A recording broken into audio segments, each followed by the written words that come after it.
Hello. तो कैसे हैं आप लोग? अब हम लोग सॉल्व करेंगे क्वेश्चन नंबर 8 और इसका डाटा जो दिया हुआ है 8 का वो सब आपके सामने है। चलिए एक एक करके सॉल्व करना स्टार्ट करते हैं। जो 8 है उसमें जो फॉर्मूला यूज होगा वो 7 से रिलेटेड है। मतलब उसमें जो फॉर्मूला हम लोग यूज किए हैं 7 नंबर में वो यूज किए हैं ये वाला n/2 a plus a n, इसका यूज किए हैं। अगर आपको नहीं पता ये कैसे आया है तो आप वीडियो के नीचे में प्लेलिस्ट में कहीं भी होगा ही, क्वेश्चन नंबर 7 देख लीजिए, समझ में आ जाएगा कैसे हो रहा है। ठीक है, सॉल्व करते हैं।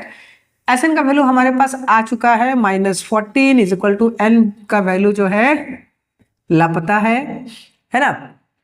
और ए का वैल्यू क्वेश्चन में ये भी लापता है और एन का वैल्यू है -4 नहीं +4। ठीक है, तो यहाँ हो जाएगा, इसको इधर मल्टीप्लाई करेंगे तो -28 होगा। पहले एक स्टेप लिख लेते हैं थोड़ा सा, तो ये हो जाएगा -28 इक्वल टू an + 4n। इसको हम लोग यहीं पे होल्ड कर देते हैं इक्वेशन 1 मान के, क्योंकि ये फर्दर सॉल्व नहीं होगा, तब तक नहीं होगा जब तक हम लोग an का यूज नहीं करेंगे। अब हम लोग के पास एक डाटा है an इक्वल टू 4, तो an को लिख सकते हैं हम लोग a + n - 1 into d is equal to 4 लिखा जा सकता है। एकदम सर क्यों नहीं लिखा जा सकता है? अब वैल्यू पुट करते हैं, तो a हो गया बेचारा, प्लस n विन n हो गया क्योंकि दोनों नहीं पता, माइनस और d का वैल्यू क्वेश्चन में दिया हुआ है 2, तो ये 2 इक्वल टू 4। तो यहाँ पे a + 2n - 2 इक्वल टू 4, तो यहाँ हो जाएगा a + 2n इक्वल टू 4 + 2, यहाँ हो जाएगा a + 2n इक्वल टू 6। ये इक्वेशन बन के आ गया हमारे पास 2। नहीं, यहाँ पे नहीं बनाते हैं, इसको हम लोग काम करते हैं, a इक्वल टू 6 - 2n लिख देते हैं, ये इक्वेशन 2 एज्यूम करते हैं। ठीक है, अब इस 6 - 2n का वैल्यू यानी कि a का वैल्यू को हम लोग इक्वेशन 1 में रखेंगे, यानी कि इक्वेशन 2 जो है इन इक्वेशन 1। ठीक है, 2 को 1 में रखेंगे तो -28 का -28 इक्वल टू का इक्वल टू है ना। a का वैल्यू हमारे पास आ गया 6 - 2n, फिर n का वैल्यू जो है वो n हो गया प्लस 4n का 4n हो गया। आया बात समझ में?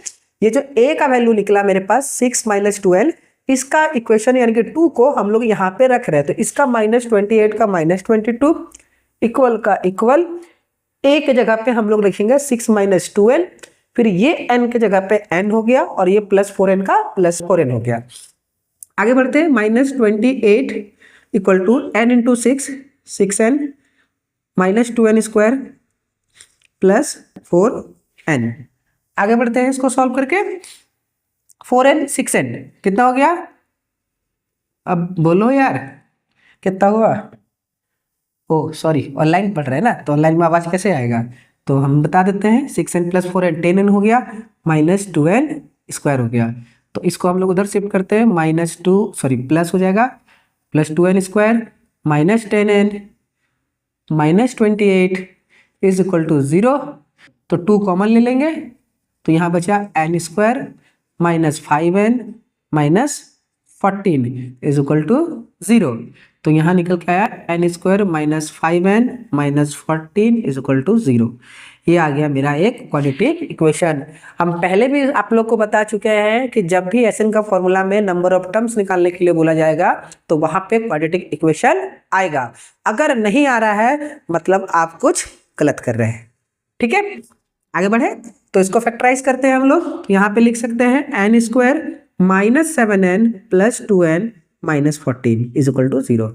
7 दूनी 14 और 7 में से 2 घटेगा तो -5, तो n का वैल्यू मेरे पास n - 7 plus 2n - 7 equal to 0।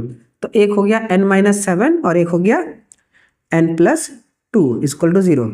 तो यहाँ हो गया एक n इक्वल टू 7 आ जाएगा प्लस में, और एक n इक्वल टू -2 आ जाएगा। तो -2 को तो हम लोग नहीं लेते हैं, ये अभी कुछ देर पहले ही हम लोग डिस्कस किए कि माइनस नेगेटिव वाले टर्म्स कभी भी पॉसिबल नहीं होता है। फिर से बोल रहे हैं आप लोग को ऐसे काटना नहीं है, आपको लिखना है since n can not be negative therefore n का वैल्यू जो हो जाएगा 7 हो जाएगा। ठीक है, मेरा एक का आंसर आ चुका है। अब दूसरा क्वेश्चन में निकालना है फर्स्ट टर्म a। तो इस n का वैल्यू को जब हम लोग यहाँ पुट करेंगे तो यहाँ पे हम इसको ऊपर बना दे रहे हैं क्योंकि स्पेस थोड़ा सा कम हो गया मेरे लिए। तो यहाँ पे a इज इक्वल टू